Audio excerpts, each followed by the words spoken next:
সামরিক রাষ্ট্র মিয়ানমারকে নিয়ে তার প্রতিবেশীদের মধ্যে উদ্বেগের শেষ নেই।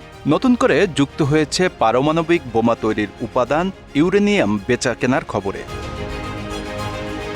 অনেকগুলো বিদেশি সংবাদ মাধ্যমে বলাবলি হচ্ছে মিয়ানমারে ইউরেনিয়ামের চোরাই ব্যবসা চলছে। প্রশ্ন উঠেছে, ব্যাপারটা কি ব্যবসাতেই সীমিত, নাকি রাষ্ট্র হিসাবে তাদের এ সংক্রান্ত কোনো কর্মসূচিও আছে? সম্প্রতি বাংলাদেশের অন্যতম শীর্ষ বাংলা দৈনিক পত্রিকা প্রথম আলোতে এ সংক্রান্ত একটি মতামত প্রকাশ করা হয়েছে, যেটি লিখেছেন ইতিহাস বিষয়ক গবেষক আলতাফ পারভেজ। ওই মতামত কলামে তিনি দাবি করেন, মিয়ানমারের শান এস্টেট সহ কয়েকটি জায়গায় ইউরেনিয়ামের খনি আছে।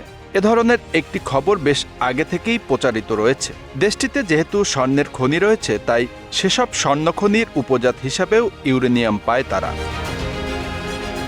খনিজ হিসেবে ইউরেনিয়ামের প্রতি বিশ্বব্যাপী আকর্ষণ হল পারমাণবিক বোমায় এর ব্যবহার উপযোগিতার কারণে। মিয়ানমারের শান এস্টেট গেরিলা উপদ্রুত এলাকা। এখানকার যে এলাকায় ইউরেনিয়ামের খনি আছে বলা হচ্ছে, সেটা restoration council of Shan state দলের প্রভাবিত এলাকা। বহির্বিশ্বে এরা RCSS নামে পরিচিত। এদের সশস্ত্র শাখার নাম শান এস্টেট আর্মি দক্ষিণ। অতীতে মিয়ানমারে বহুবার পারমাণবিক বোমা তৈরির স্বপ্নের কথা শোনা গেছে।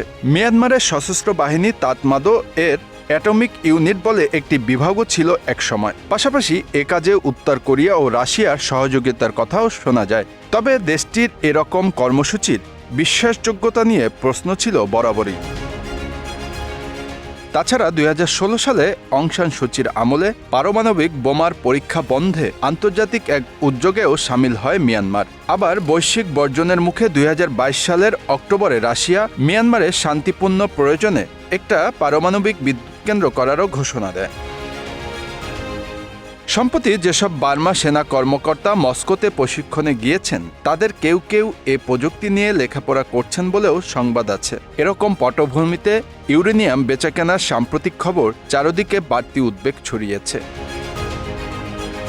পারমাণবিক বোমা তৈরির বিষয়ে যুক্তরাষ্ট্র মিয়ানমারকে নজরদারিতে রেখেছে। 2004 সালে প্রথম এরকম খবর সামনে আসে। ওয়াশিংটনের সন্দেহ, দক্ষিণ কোরিয়া বার্মার জেনারেলদের এরকম কর্মসূচিতে সহযোগিতা করতে পারে।